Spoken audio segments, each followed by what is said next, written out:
This is the fictional Mindbender. During the 2000s, I became a re-fan, I guess you can say, of the Doctor Who series as it started its new incarnation with the Ninth Doctor, because I had watched the classic series beforehand. The reruns at least anyway. There was quite a few years in between the two eras, and I was curious to see how much of the OG lore they were going to keep and how much they were going to change. Typical first world issues of a longtime fan, of course. One of the most interesting takes I've seen, however, has been on the 10th Doctor's dark turn towards the end of his run, and how I think that this links back to a popular episode during the classic era as well. During David Tennant's final regular tour as the Doctor, they decided to do a twist with the character. Now, the Doctor has always had something of an ego about him that ran the spectrum between incarnations and events in those incarnations' lives. But the 10th Doctor's final run had him nearly go to the dark side, if you will, during the Waters of Mars storyline. The episode by itself was dark as fuck, involving the Doctor landing on a Mars base during one of time's, I guess you would call it these days, canon events. Events that cannot be manipulated or changed by anyone, even the Time Lords. And that somehow, Time Lords were also inherently aware of this when they came across those. In this case, the base was doomed to be destroyed with all hands, and no one back on Earth having the slightest clue as to why.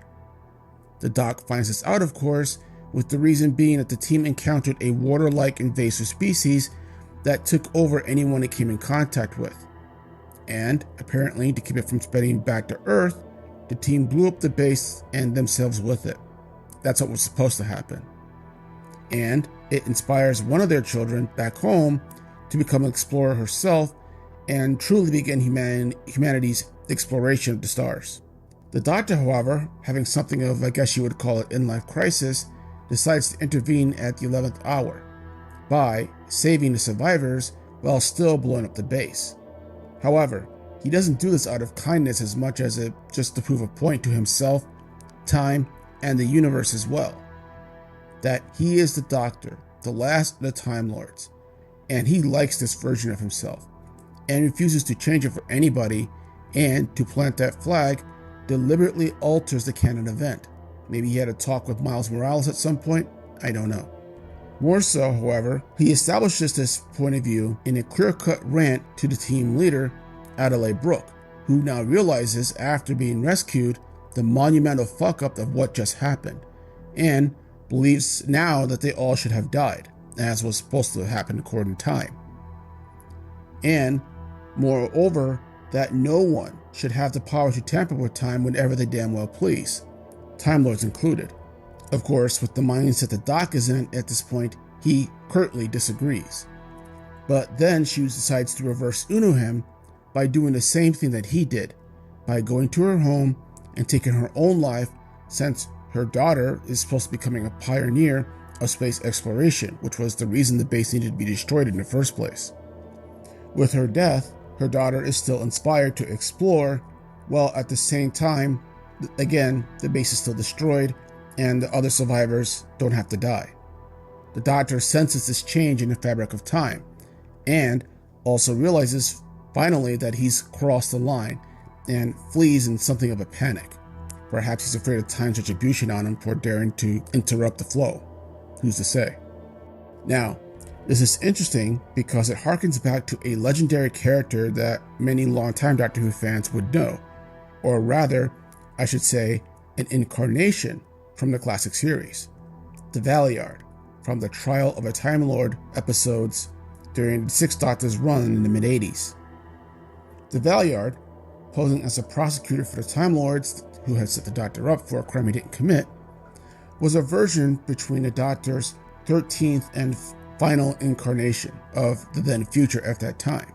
And, for whatever reason, this version succumbs completely to his Doctor urges that admittedly the Doctor has always had.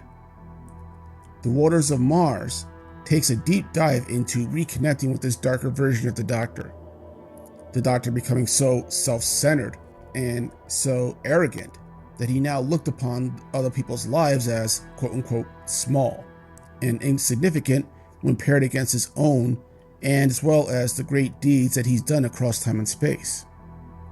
And that he was even willing to play with those lives just to satisfy his personal urges, and really establishes that he could have started that road and become the Valeyard if they had chosen to go in that direction. This being more profound given the popularity of Tennant's Doctor and the dashing hero archetype that he became known for. To see that hero start to devolve into something along the Master's level of depraved evil might have been the franchise's version of the fall of Anakin Skywalker from the Star Wars series. Moreover, that all this stemmed from an ever-growing ego problem made this even more fascinating, as if all the praise and women fawning over this version of the Doctor perhaps got to his head somehow. I was never fond of the whole approach of seeing the end of each carnation as dying, because it's still the same character, just a personality shift along the spectrum along with his appearance. That said though, this episode takes that new outlook into a very dark turn, and how, I think, could have very much resulted in the Valeyard incarnation coming into existence. So, that being said, I guess you could say that in universe, you could say that Brooke not only managed to reestablish Time's authority, but also prevented the rise of the Valeyard by shocking the Doctor back to his moral compass, which was a sacrifice. However, what do you guys think? Do you think that if the 10th Doctor had not repented of what he had done, that he would become the Valeyard, even though that was his 10th incarnation and not his final? Let me know in the comments below, and this is the Fictional Mindbender. You guys have a good day.